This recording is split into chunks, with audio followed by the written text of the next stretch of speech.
자, 이번 시간은 60강시간 소유권에 관한 등기, 특히 이제 소유권 보존 등기를 마지막으로 살펴보도록 하겠습니다. 자, 지난 시간에는 그 보존 등기를 신청으로 하는 경우에 대해서 살펴보셨는데, 이번 시간에는 직권으로 보존 등기하는 경우에 대해서 살펴보도록 하겠습니다. 자, 직권으로 보존 등기하는 경우라고 하는 것은 이제 다음과 같은 경우가 조건이 돼야 되는 건데요. 자, 보시면 미등기 부동산에 관해서 소유권 처분 제한 등기 촉탁. 자, 이걸 기억하시면 됩니다. 소유권 처분 제한 등기 촉탁. 자, 여기서 소유권 처분 제한 등기라고 하는 것은 가압류라든지 가처분을 얘기하는 것이죠. 예컨대 갑이 보존 등기를 하지 않고 건물을 짓고 살고 있다가 돈을 빌렸습니다. 근데 돈을 못 갚아서 이 집에 이제 가압류가 들어오게 되는 거죠. 그래서 가압류 등기를 실행하려고 보니까 우리가 가압류 등기라고 하는 것은 법원의 촉탁으로 하는 등기입니다. 그래서 가압류 등기 촉탁이라고 하는 것이 처분 제한 등기 촉탁이라는 그런 의미로 이해하시면 되는데, 가압류 등기를 하려고 봤더니 등기부가 없는 거죠. 자, 그랬을 경우에 이제 등기관은 직권으로 보존 등기를 하게 되는 것이다라는 겁니다. 그래서 직권으로 보존 등기를, 소유권 보존 등기를 갑 명의로 하고, 그리고 난 다음에 가압류 등기를 아래에 실행을 하게 되는 것이죠. 자, 그러면 여기서 말하는 이제 갑 앞으로의 소유권 보존 등기가 직권으로 하게 되는 것이고, 그리고 난 다음에 등기부가 만들어졌으니까 가압류 등기를 실행하게 될 수 있다, 이런 뜻이 되겠습니다. 그래서 가압류 등기는 촉탁으로 하는 것이고, 그 가압류 등기를 하기 위해서 하게 되는 직권에 의한 등기를 우리가 소유권 보존 등기, 직권 보존 등기라고 보시면 되겠습니다. 자, 그래서 요걸 기억하시라는 얘기죠. 소유권의 처분 제한 등기가 촉탁되어졌다. 그 다음 또는 임차권 등기 명령 촉탁이 있는데, 자, 임차권 등기 명령 촉탁이 있다. 이것도 우리 소유권 처분 제한 등기 촉탁이 있는 경우 마찬가지로 직권 보존 등기 할 수 있는 사유가 되겠습니다.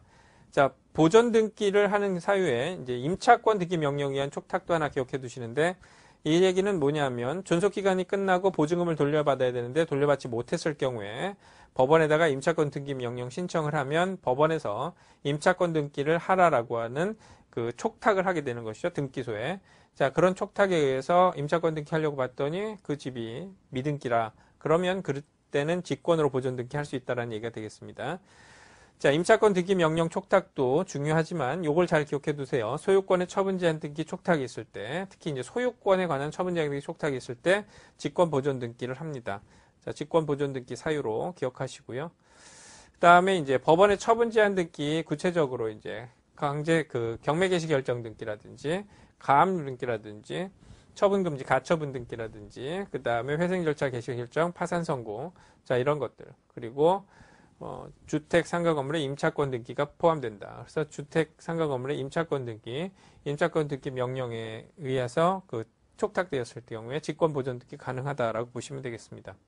자, 다음은 끝으로 이제 직권으로 보존 등기를 하고 난 다음에 조치를 어떻게 해야 되느냐라고 하는 거죠. 그래서 완료 후 조치가 되겠습니다.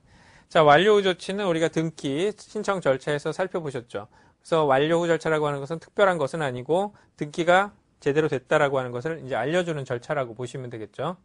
자, 첫 번째로 해야 되는 것이 이제 등기필 정보라고 하는 것이 있었는데, 자, 직권으로 보존 등기를 한 경우에, 자, 보시면 등기관이 직권으로 소유권 보존 등기를 한 경우에는 등기필 정보의 통지는 요하지 않는다. 그래서 우리가 등기필증이라고 하는 거 있죠. 등기 그 권리증. 그것을 갖다가 이제 작성하지 않게 되는 그런 의미로 이해하시면 되겠습니다. 그래서 등기필 정보 통지는 요하지 않는다라고 하는 것이죠. 자, 그러나 소유권 등기 명의인에게 네 앞으로 등기가 됐다라고 하는 사실은 알려줘야 되니까 완료 통지는 하게 된다라고 하는 것입니다. 그래서 소유권 등기 명의인에게 완료 통지, 우리가 구분을 좀 해두시면 되는데 등기필 정보 통지하고 등기 완료 통지는 다른 것이죠. 그래서 소유권 등기 명의인이 신청을 하러 가지 않았기 때문에 등기 완료 통지를 받게 되는 것으로 이해하시면 되겠습니다. 우리가 대위 신청 같은 거를 한다든지 승소한 등기 의무자가 신청을 한다든지 하게 됐을 경우에도 등기 완료 통지를 받게 되는 것이죠. 자, 그 다음에 후일 처분 제한 등기가 말소되어서 소유권 보존 등기는 말소되지 않는다. 아까도 이제 말씀드렸지만, 자, 소유권 보존 등기를 갑 명의로 해놓고요. 그 다음에 그 밑에다가 가압류 등기를 이렇게 실행을 했습니다. 자, 그런데 뭐 빚을 다 갚았다든지 하게 되면 가압류 등기가 어떻게 됩니까? 말소가 되겠죠. 자, 여기서 우리는 가압류 등기는 촉탁에 의해서 실행을 됐고, 그것도 말소하는 것도 역시 촉탁 말소가 됩니다. 그래서 이걸 말소를 합니다. 자, 말소를 하고 나면 이건 이제 촉탁 말소가 되는 거죠. 자, 말소를 하고 나면 그 가압류 등기를 하기 위해서 전제로서 실행했던 보존 등기. 자, 이걸 직권으로 보존 등기 했으니까 이것도 말소를 해야 되느냐?